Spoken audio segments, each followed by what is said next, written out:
That's where it comes from. Anti-Semitism is Satanism. This is a spiritual war that we're seeing happening here. Well, sure, it's being fought in physical ways, but this is a spiritual war inciting all of this. According to Christianity and Judaism, because of the recent events in Israel, we may be approaching a new era, one that will be our last. This is the end. There have been some new religious developments in this region, the kind that is shocking everyone across the globe. These include a return to ancient traditions, the building of a new holy temple, and the reclamation of ancient values. Join us as we explore these events and see what they mean for all of us. History. Israel, a small country in the Middle East, is similar in size to New Jersey. Situated along the Mediterranean Sea, it shares borders with Egypt, Jordan, Lebanon, and Syria. This nation of over 9 million people, primarily Jewish, holds several crucial religious sites revered by Jews, Muslims, and Christians, intertwined with a history marked by both harmony and strife. Most of Israel's ancient history is found in the Hebrew Bible. The country's beginning is linked to Abraham, acknowledged as the progenitor of Judaism through his son Isaac, and Islam through his son Ishmael. Descendants of Abraham endured Egyptian enslavement before settling in Canaan, roughly corresponding to present-day Israel. The name Israel stemmed from Jacob, the grandson of Abraham, who was renamed Israel in the Bible by the Hebrew God. Around 10,000 years BC, King David reigned over the territory, and his son, King Solomon, is known for constructing the initial Holy Temple in ancient Jerusalem. By 931 BC, the area was split into Israel in the north and Judah in the south. In 722 BC, the Assyrians ravaged and obliterated the northern realm of Israel. Later, in 568 BC, the Babylonians seized Jerusalem and demolished the original temple, replaced by a second temple around 516 BC. Over the following centuries, the land that's now Israel saw multiple dominions, including the Persians, Greeks, Romans, Arabs, Fatimids, Seljuk Turks, Crusaders, Egyptians, Mamelukes, and Islamists. Israel's history is deeply rooted in a complex series of events. For centuries, from 1517 to 1917, this land, now Israel, was governed by the Ottoman Empire alongside the broader Middle East. World War I ushered in transformative changes. Amid the war in 1917, British Foreign Secretary Arthur James Balfour penned a letter showing support for the establishment of a Jewish homeland in Palestine. This declaration, known as the Balfour Declaration, aimed to secure backing for the Allies in World War I. With the end of World War I in 1918 and an Allied victory, the Ottoman Empire's 4th-century rule ceased. Palestine, encompassing modern Israel, Palestine, and Jordan, came under British administration. The Balfour Declaration and the British Mandate over Palestine received League of Nations approval in 1922. Nevertheless, the Arab community opposed this declaration, fearing it would lead to the subjugation of Arab Palestinians. Great Britain retained control over Palestine until 1947, when Israel emerged as an independent state in the aftermath of World War II. Conflict between Jewish and Arab communities has been a recurrent theme throughout Israel's history. This animosity traces back to ancient times, when both groups inhabited the region and deemed it sacred. The city of Jerusalem especially has been a focal point of tension. It holds great significance for Jews and Muslims, housing the Temple Mount, which features revered sites such as the Al-Aqsa Mosque, the Western Wall, and the Dome of the Rock. Recent conflicts have revolved around territorial claims in key areas, such as the Gaza Strip, a narrow piece of land situated between Egypt and present-day Israel, the Golan Heights, a rugged plateau located between Syria and modern Israel, and the West Bank, a territory that divides parts of modern Israel and Jordan, bears witness to ongoing disputes. Conflict in the region. In the late 19th and early 20th century, the Zionism movement, a structured religious and political endeavor, took shape among Jews. Their mission was to re-establish a Jewish homeland in Palestine. Many Jews immigrated to the ancient Holy Land during this period, constructing settlements. From 1882 to 1903, around 35,000 Jews relocated to Palestine, with an additional 40,000 settling in the years between 1904 and 1914. Persecution fears during the Nazi era led numerous Jews in Europe and beyond to seek refuge in Palestine, promoting the cause of Zionism. After World War II and the Holocaust, the focus of the Zionists primarily shifted toward building an independent Jewish state. Arab resistance to the Zionism movement persisted, leading to ongoing tensions between the two groups and sparking the growth of an Arab nationalist movement. The United Nations proposed to divide Palestine into Jewish and Arab states in 1947, but the Arabs refused the plan. Israel formally declared its independence in May 1948, with David Ben-Gurion, head of the Jewish Agency, assuming the role of prime minister. While celebrated as a monumental achievement by the Jewish community, it triggered intensified conflict with the Arabs. This announcement would have dire consequences in the region. In the aftermath of the announcement of an independent Israel, Egypt, Jordan, Iraq, Syria swiftly invaded the region in what unfolded as the 1948 Arab-Israeli War. Widespread civil unrest ensued, but a temporary ceasefire agreement was reached in 1949. As part of this armistice, the West Bank came under Jordanian control, while the Gaza Strip became Egyptian territory. Following the 1948 Arab-Israeli War, numerous conflicts and wars unfolded between Arabs and Jews. Israel and Egypt had issues after the 1948 war. In 1956, the Suez Crisis occurred. Egypt's President Nasser took over and nationalized the Suez Canal, a key waterway linking the Red Sea to the Mediterranean. Israel, along with British and French help, attacked and regained control of the canal. In 1967, the Six-Day War happened. Israel surprised Egypt, Jordan, and Syria, winning the war in 6 days. Israel then gained control of the Gaza Strip, the Sinai Peninsula, the West Bank, and the Golan Heights. These areas were seen as occupied by Israel. In 1973, Egypt and Syria attacked Israel on Yom Kippur to catch them off guard, giving it the name Yom Kippur War. The UN stopped the fighting after 2 awful weeks. Syria tried but failed to reclaim the Golan Heights. In 1981, Israel annexed it, but Syria still claims it. In 1982, Israel invaded Lebanon, pushing out the PLO, a group formed in 1964 aiming for a Palestinian state within Israel. Israeli control of Gaza and the West Bank led to a 1987 Palestinian uprising, causing many deaths. The Oslo Peace Accords concluded the Intifada. After that, the Palestinian Authority formed and took control of some Israeli territories. In 1997, the Israeli army left parts of the West Bank. Starting in 2000, Palestinians attacked Israelis with suicide bombs and other means, leading to years of violence until a ceasefire was agreed upon. Israel planned to remove troops and Jewish settlements from the Gaza Strip by the end of 2005. In 2006, Israel fought Hezbollah, a Lebanese Shiite Islamic militant group. A UN-negotiated ceasefire ended the conflict a few months later. Then there's the situation with Hamas. Israel and Hamas have been locked into repeated conflicts over the years, some small, some large. The fighting has been constant. Some major conflicts occurred in 2008, 2012, 2014, 2021, and 2023. Israelis and Palestinians still clash regularly. Certain areas of land are contested by both groups, like Jerusalem, claimed as their capital by both sides. They blame each other for terror attacks that harm civilians. More than 135 UN members recognize Palestine as a state. Meanwhile, Israel doesn't. Several nations aim for peace agreements. Many suggest a two-state solution, but there's uncertainty about agreeing on borders. Benjamin Netanyahu has backed the two-state solution, but faced pressure to change his stance. He's been accused of supporting Jewish settlements in Palestinian areas, despite advocating for a two-state solution. A close ally of Israel is the US President Trump, in a 2017 visit, encouraged peace agreements with Palestinians. In 2018, the US moved its embassy to Jerusalem, seen as supporting Israel's capital. This led to Palestinian protests at the Gaza-Israel border, met with force and resulting in deaths.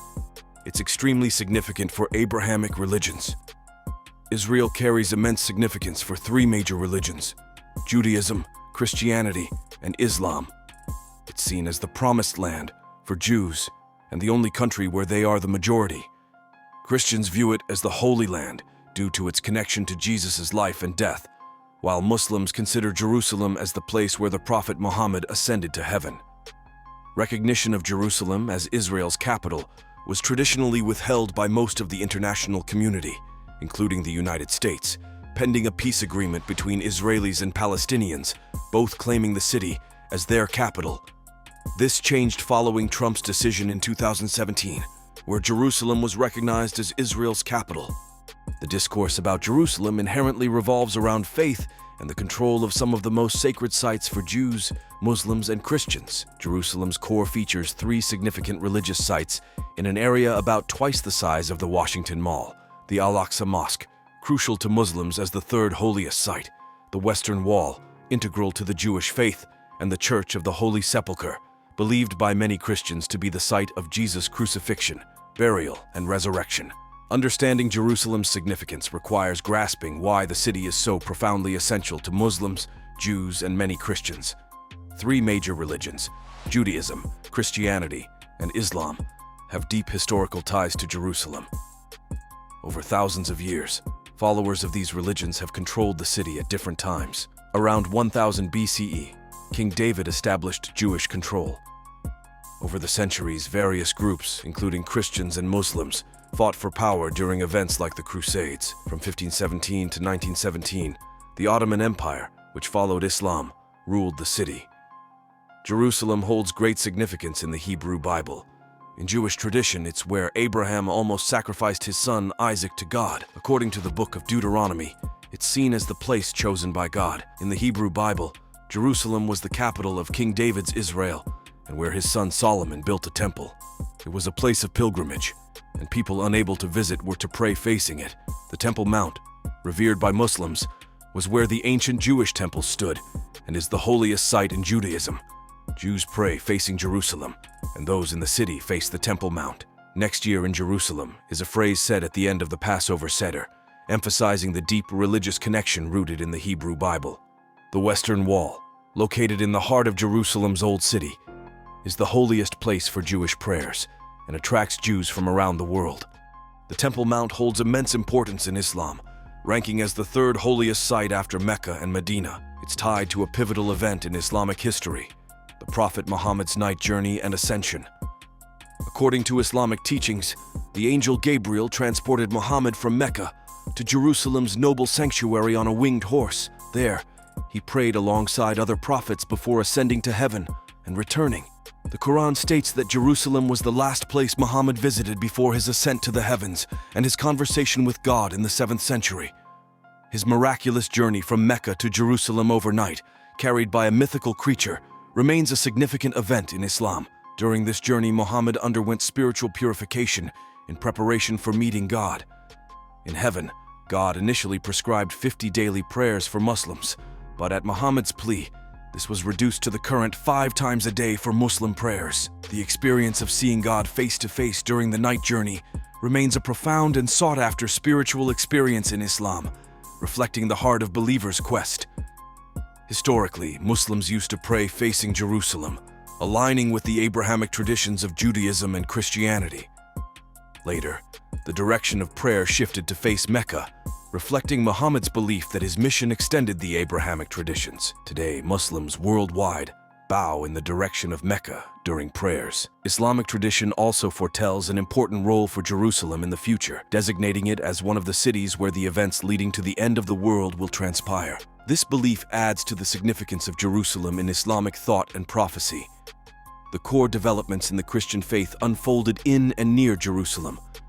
The Church of the Holy Sepulchre is believed to be where Jesus was crucified, buried, and rose from the dead.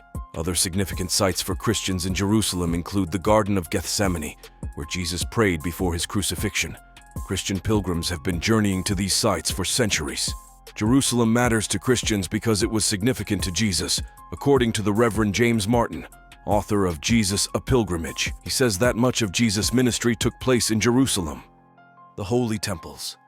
The Holy Temples are very important both historically and for the future of this region, but there's quite a bit of debate and controversy regarding them. Let's take a look at their history. We know that the first temple, constructed during the reign of Solomon, faced destruction by Nebuchadnezzar II of Babylonia. The second temple was then rebuilt by Herod the Great, but was destroyed by the Romans in 70 CE, leaving only a portion of the Western Wall standing. There are aspirations to construct a third holy temple, but the Dome of the Rock is currently situated on the Temple Mount. 70 years later, Jews returning from Babylon, with King Cyrus's support, built the Second Temple. It was rededicated by the Maccabees in around 160 BCE, after being defiled by the Seleucids.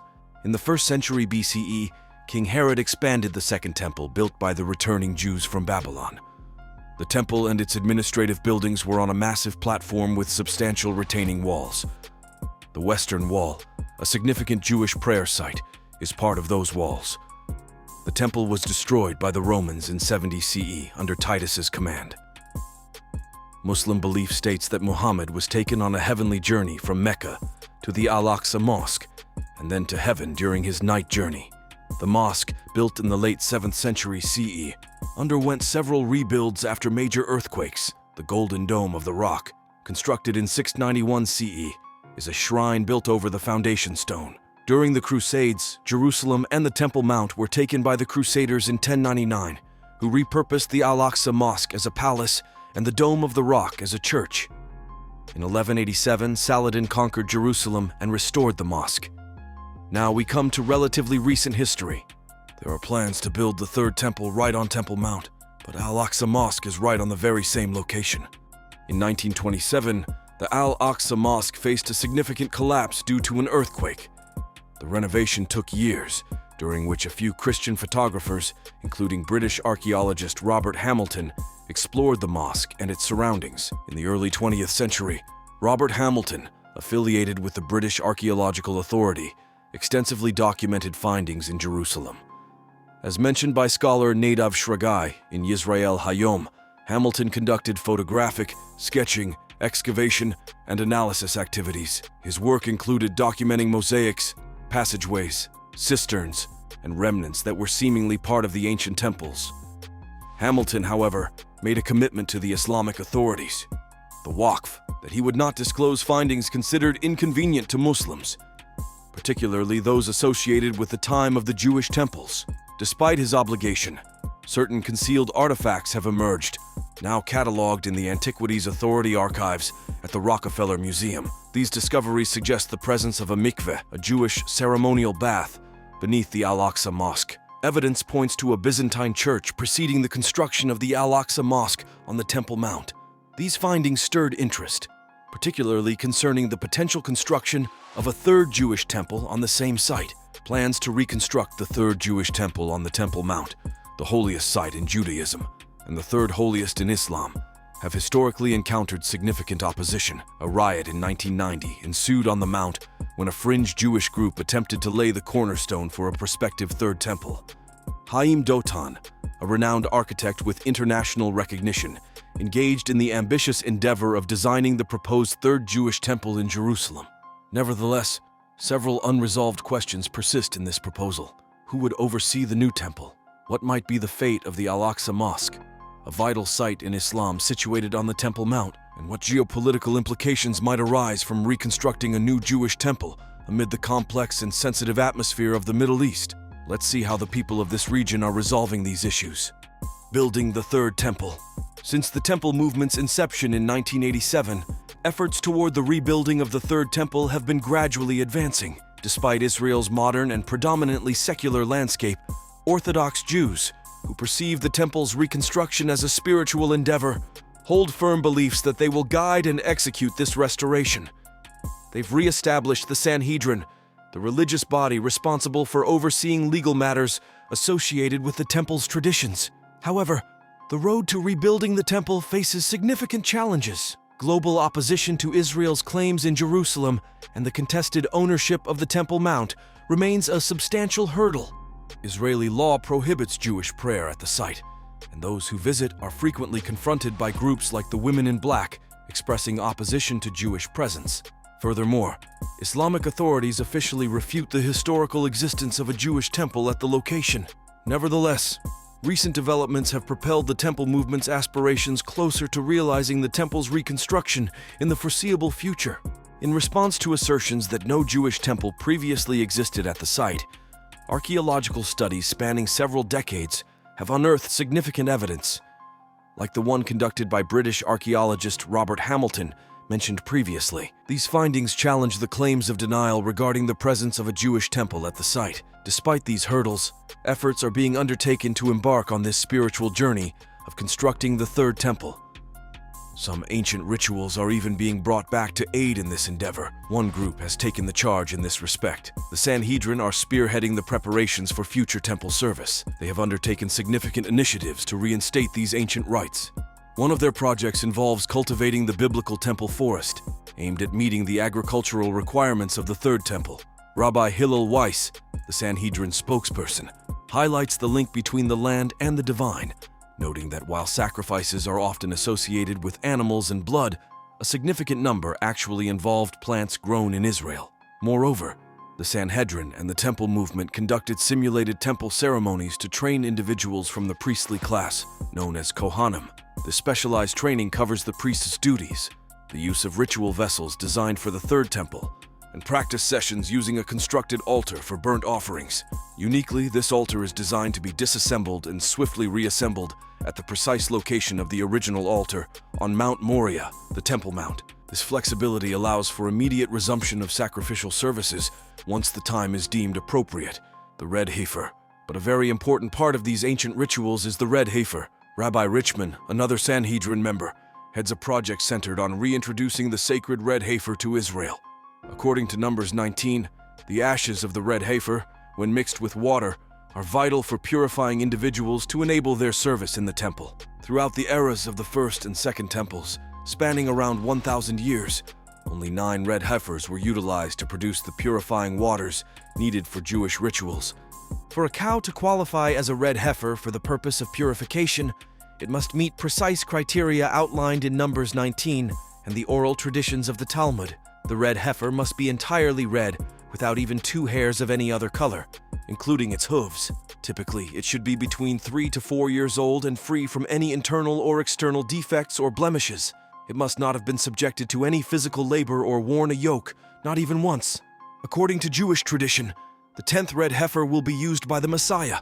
The Temple Institute, guided by Rabbi Richman and other rabbis, collaborates with an expert Israeli cattleman to ensure compliance with these strict requirements. To achieve this, they are using advanced techniques such as implanting frozen embryos of red Angus cattle, originally from North America, into domestic Israeli cattle. Transporting a red heifer to Israel is not feasible due to the condition that it must be born in the land and never have worn a yoke. This innovative project merges ancient religious texts with modern science and has been the culmination of extensive research at the Temple Institute. After numerous attempts, the first red heifer in Israel for over 2,000 years was born. But it wasn't accompanied by complete fanfare. This birth raised concerns about potential apocalyptic implications. Shortly after its birth, rabbinical experts conducted a comprehensive examination, concluding that the heifer fulfills the criteria described in Numbers, chapter 19, making it a viable candidate for the biblical red heifer. The end of days.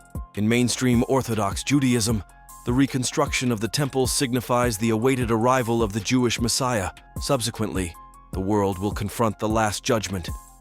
Those who lived morally and held faith in God will have their names inscribed in the Book of Life, while those not listed will face eternal punishment, symbolized by the lake of fire. For some theologians, the erection of the Third Temple is intertwined with Judgment Day, or the end of times. This apocalyptic event parallels what Christians term the rapture, where all Christian believers, living and deceased, ascend to join Christ. Non-believers, however, face everlasting damnation in hell during the rapture. Rabbi Chaim Richman, the Institute's director, perceives the current moment as opportune for constructing the Third Temple following the red heifer's birth. Religious narratives agree that certain things will happen before the construction of the Third Temple and the start of the Messianic era, long awaited by Jews and Christians. One of those events is the sacrifice of a pure red heifer once again. In Jewish prophecy, the Messianic era heralds a return to biblical laws of purity, fostering a genuinely holy life. Conversely, for evangelical Christians, it indicates the end times, Jesus' return to earth, and the rapture. This belief has historically fueled Christian Zionism and advocacy for Israel. Both groups anticipate 3 prerequisites for this period to unfold. One of them is the re-establishment of the nation of Israel, which was partly achieved by Israel in 1967.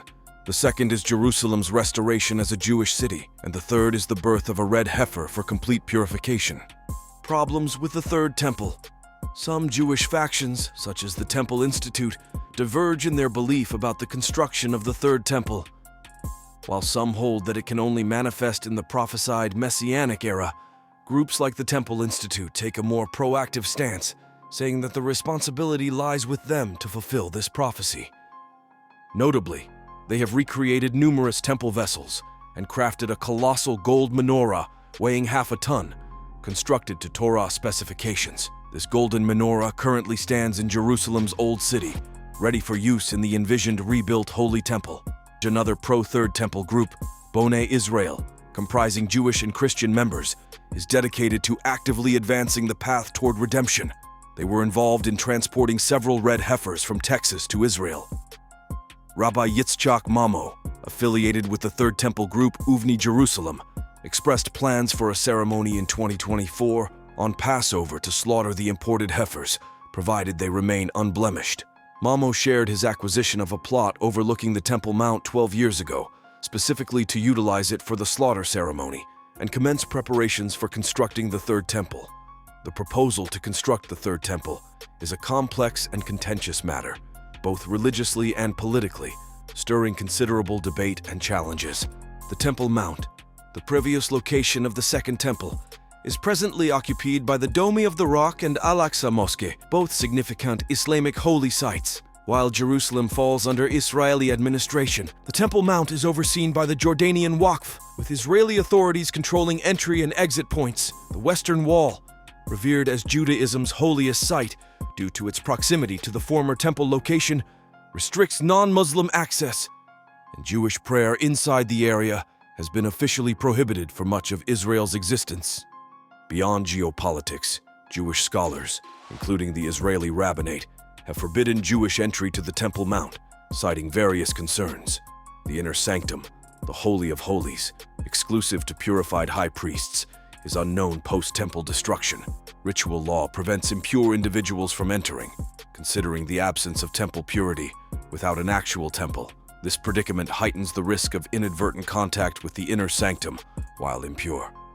Some argue that the Third Temple's construction is contingent on the arrival of the Messianic era, an event anticipated and prophesied in Jewish texts. However, not all Jewish scholars share the same perspective. Some Jewish groups, particularly in recent times, have been granted permission to pray on the Temple Mount.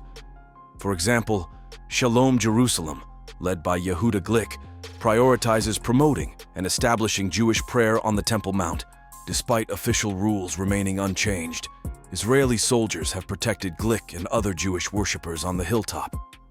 The initiatives aimed at constructing a third temple have often led to violence, particularly concerning Jewish prayer on the Temple Mount, viewed by Palestinians as an assertion of Israeli authority over the sacred site. The presence of a red heifer in Haifa during the 90s brought up concerns to the extent that a columnist for Haaretz suggested that it be killed to prevent a potential intifada. Yet, to devoted believers, this controversy seems unfounded. They hold a deep conviction that the Third Temple will serve as a divine source for all individuals, leading to an era of global harmony and peace. Let us know if you think we're in for an era of peace, or if it's going to be the opposite. Be sure to leave a like and subscribe for more in the future.